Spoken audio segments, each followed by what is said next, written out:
If you know someone who would love a peek behind the galley curtain and find out what crew really get up to, please make sure to share the Red Eye podcast.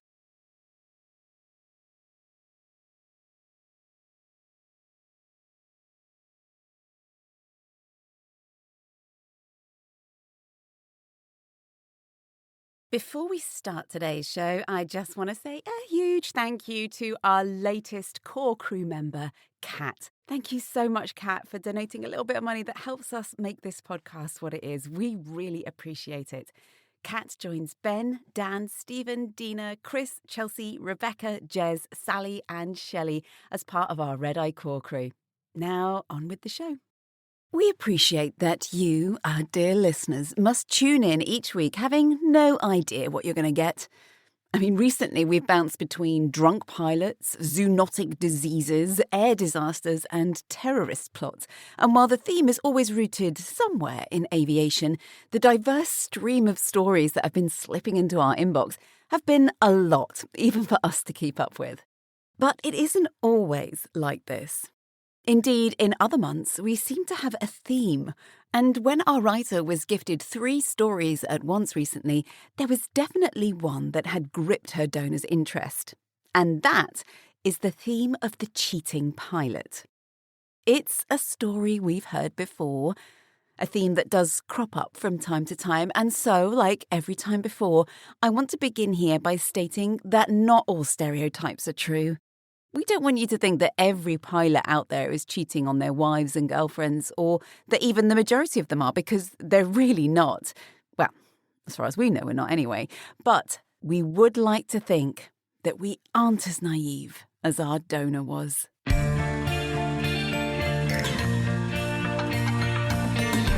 Doors to armed and cross-check. Come fly the Red Eye! Welcome aboard the Red Eye. The Maldives, final night of a 3-night layover. Evie took her bank card back from the waiter and pushed her chair back. "I'm going to call it a night," she said. Next to her, Greg, the first officer who would be flying them home tomorrow, turned around and looked up. "See you tomorrow," he said, his eyes somewhat glassy after a day of all-inclusive indulgence. "Have a good sleep." "Thanks. Do you have any idea what time checkout is?" Evie wanted to get up early on their last day here in paradise. She wanted to have one last swim in the crystal-clear waters, one last moment at the edge of the infinity pool, one last breakfast gazing out to the ocean. She knew that if she stayed out any longer, she would have a hangover. Like the others who were ordering more drinks right now, the rest of her crew. Greg turned to Karen for an answer. The flight manager and his partner was resting easily on him. She hadn't been seen far from his side the whole trip. 1 o'clock wake up for 2 o'clock pick up. Have a nice sleep, hon. We'll be heading up soon too, she said, pushing down Greg's arm as he made to summon the waiter over. "One more?" he asked in a little boy's voice, making Karen laugh. "You never know when to stop," she stroked his face adoringly. "Just one." She looked at Evie and rolled her eyes. "Men. Have fun," Evie laughed, finding herself smiling as she walked to her villa. If she had a boyfriend, if she could ever find one that wanted to progress from dating to commitment, that was, then she hoped that she could find what those two had one day. She'd always known that she wanted the solid guy with the good job, but recently, although she'd never admit it to anyone, she had, in her few short months of flying, developed a secret penchant for pilots. A man with a well-paid and respected job who she could travel the world with. That would be the dream, surely. And someone like Greg, although he was a little old for her personally, would tick all of her boxes. The way he looked at Karen, his ease of conversation, his chiseled looks and gentlemanly ways. She bet they lived in a big house with a pool and threw dinner parties for their friends on a weekend. Lived a life she could only dream of right now. For the whole 3 nights they had been there, she'd watched them and thought exactly that. She wanted what they had. and maybe, one day, she would find it. But up until now, she had been a terrible judge of character.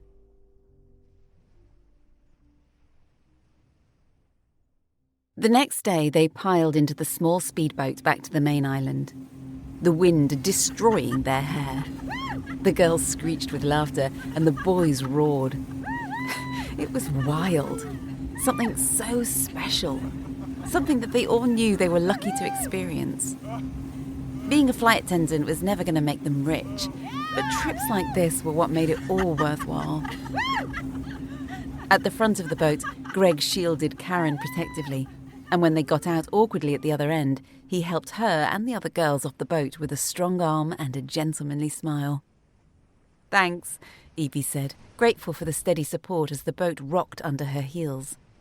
She smiled at Karen, who was already up on the pontoon. "You're so lucky to find such a great guy," she said. Karen gave her a small smile.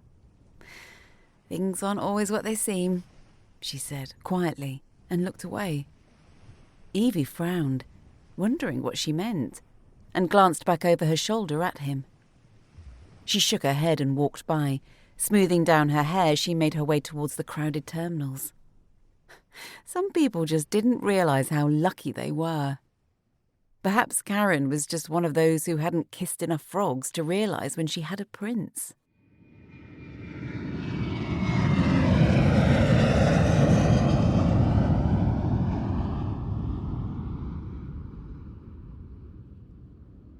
The flight was busy and hard.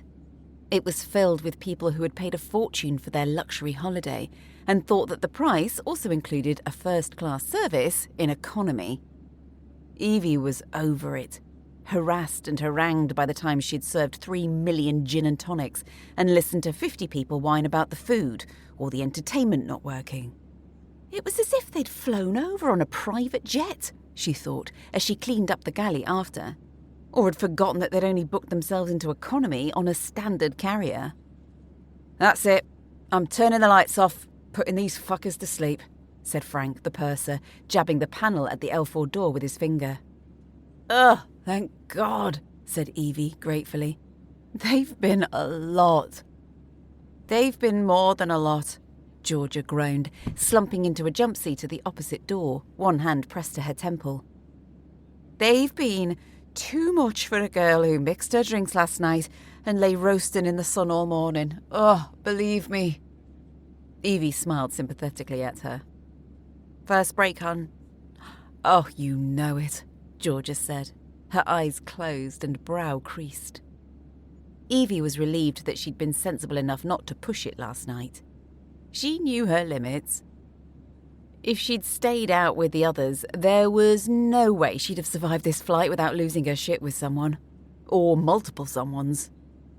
"I'm just going to pop up and see the pilots," she said, stepping into the aisle. She might not have been overly tired or hungover, but she still needed a break from the chaos. Crew rest was still a way off, and her overstimulated mind craved a moment to decompress. At the front of the aircraft, she punched in the access code and smiled at the camera above.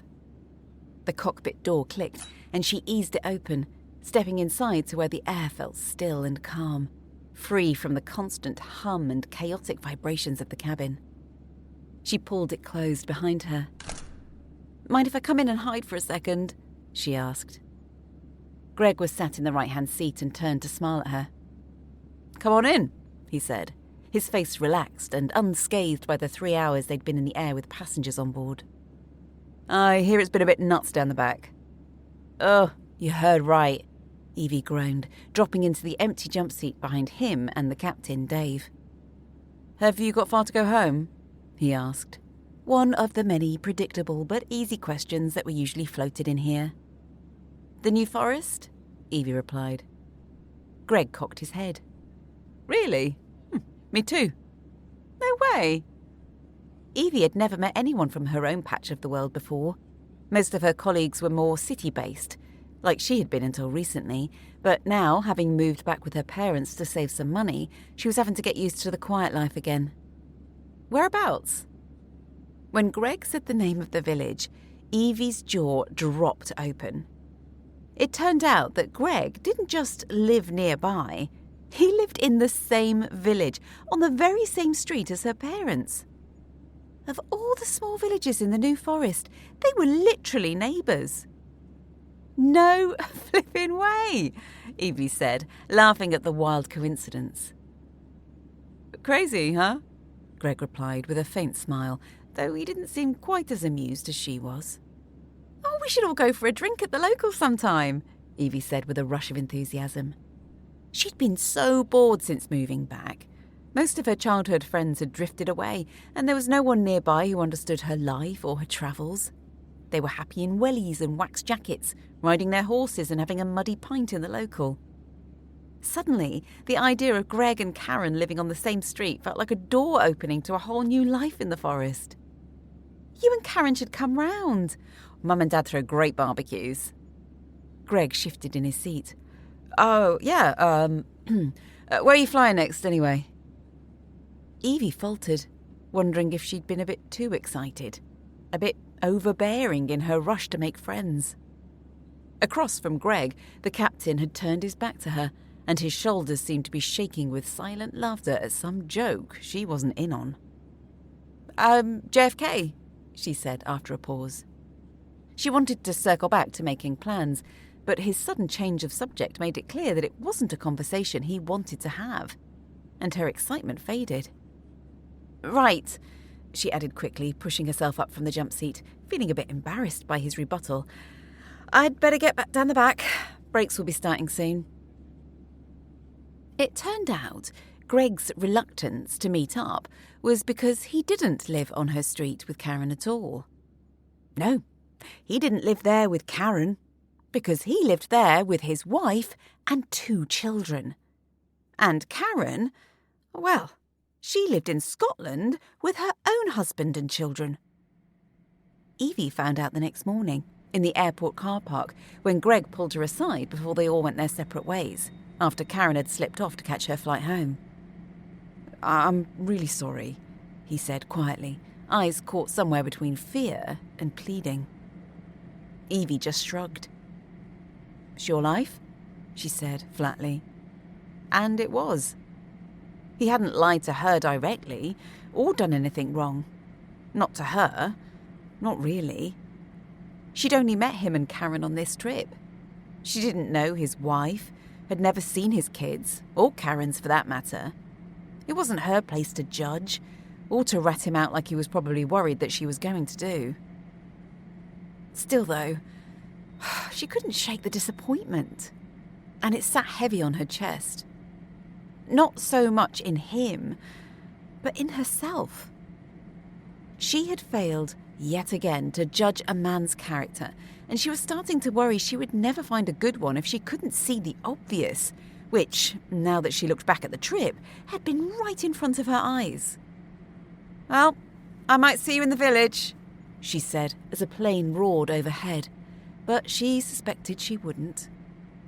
Greg gave her a sheepish grin and turned away. "See you around."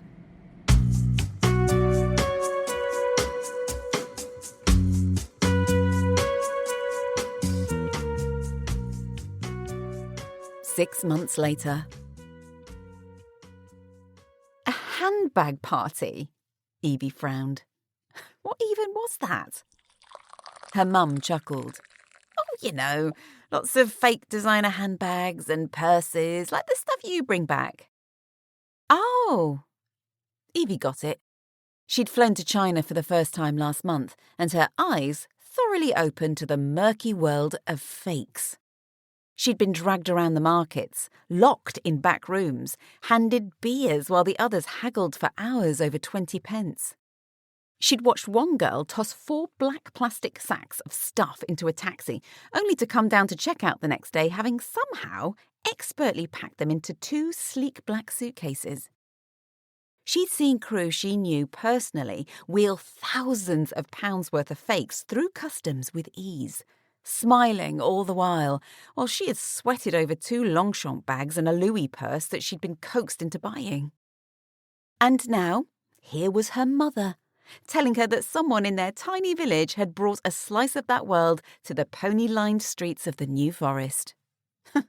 Evie had never been more surprised. "Well, sounds like fun," she said, grinning. "Where is it?" "At Joe and Gary's," her mum replied. Evie's eyebrows shot up. Joe and Gary? With their horses and muddy cars? Oh, they didn't strike her as the type to deal in fakes. And she couldn't imagine that they needed the money. But then again, in her job, she'd learned to expect the unexpected. "Well, when is it?" "In an hour." Evie's mouth fell open. She'd only just got home, was still in her uniform, enjoying her cup of tea as she tried to shed the chaos of the flight home from Delhi. And now her mum was trying to tell her that they were going out to China in an hour. "Ugh, I need a shower first," she said, jumping up. "I dropped a chicken curry meal down my tights earlier."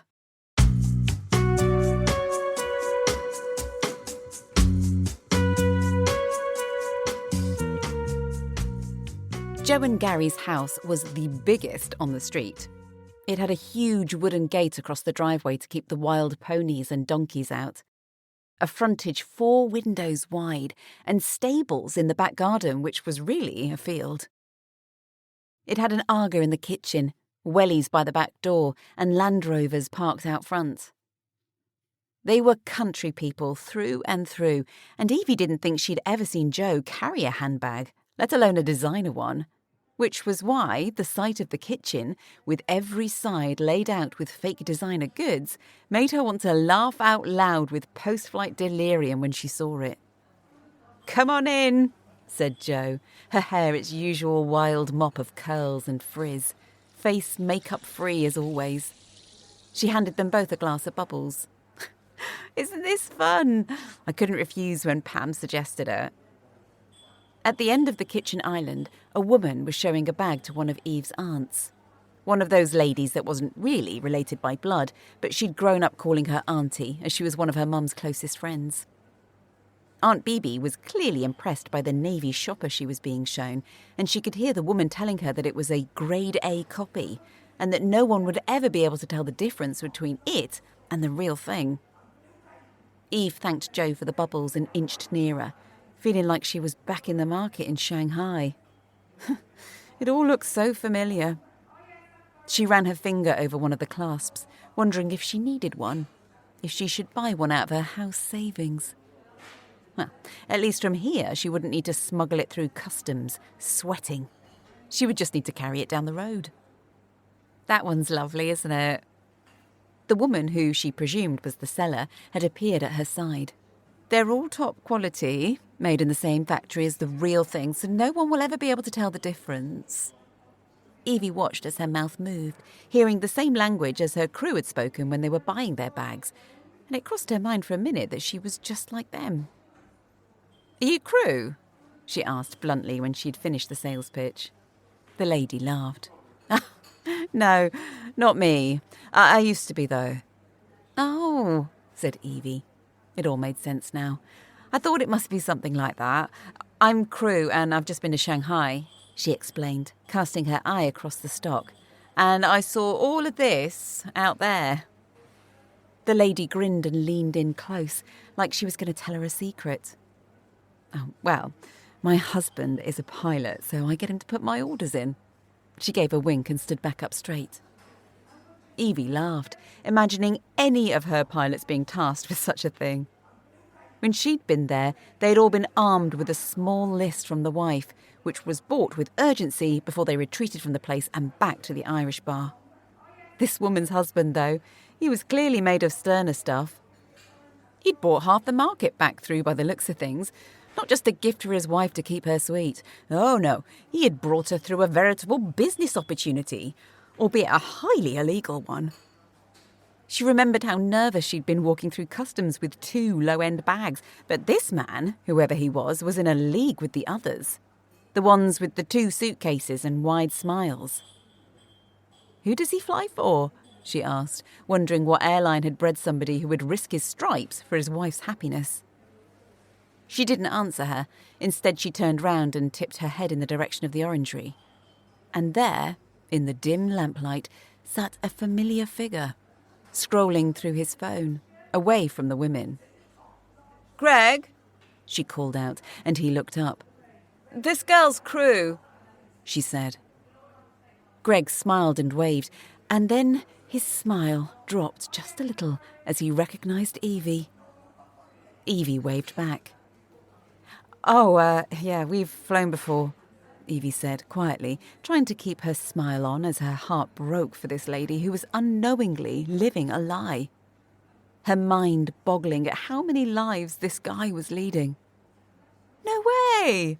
his wife repeated excitedly, oblivious to Evie's turmoil. "Where did you go? Did he behave?" Evie looked at her, at the jokey look on her face, and knew that she had no idea that he was leading a double life. To her, he was just a faithful husband and father to her kids, who smuggled bags from China for her to satisfy some urge that she still had to be crew or whatever it was, and risked everything they had in doing it. Did they not realise that customs could prosecute? Did he think that he was really that untouchable in every aspect of his life? Evie sighed inwardly and looked back over at Greg. She wasn't even going to try and make sense of it all, because she knew, somehow, that she never would.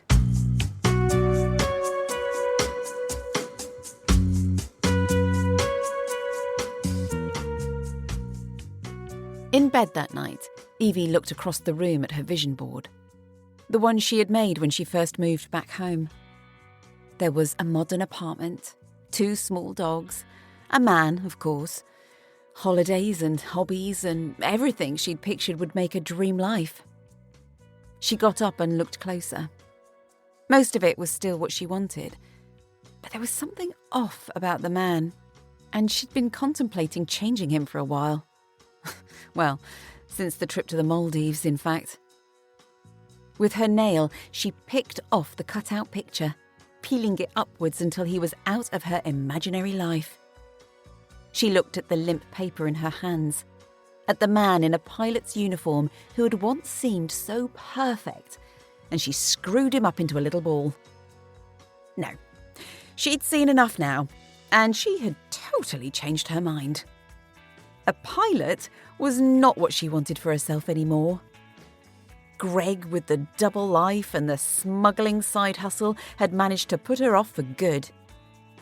How could she trust one when they could seem so solid and decent to her naive eye? All she had ever wanted was a solid guy with a steady job. And she was starting to think that perhaps a pilot wasn't the obvious choice it had once seemed. They seemed to have as many lives as they had stripes on their shoulders.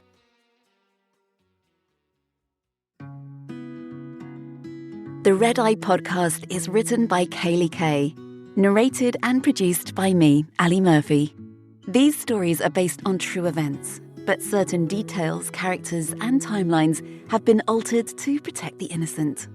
Visit our website, theredeyepod.com, to subscribe to our newsletter and to find out details on how you can contribute your story for us to turn into an episode. If you enjoyed listening to our stories, please like, subscribe, and review. Thank you. Our author, Kaylee Kay, does an incredible job of taking these true stories and turning them into fun little episodes for the Red Eye Podcast. But did you know she's already written 6 novels, and they are amazing? So if you want to read those, visit Amazon and search for Kaylee Kay, and I'll put a link in the show notes too.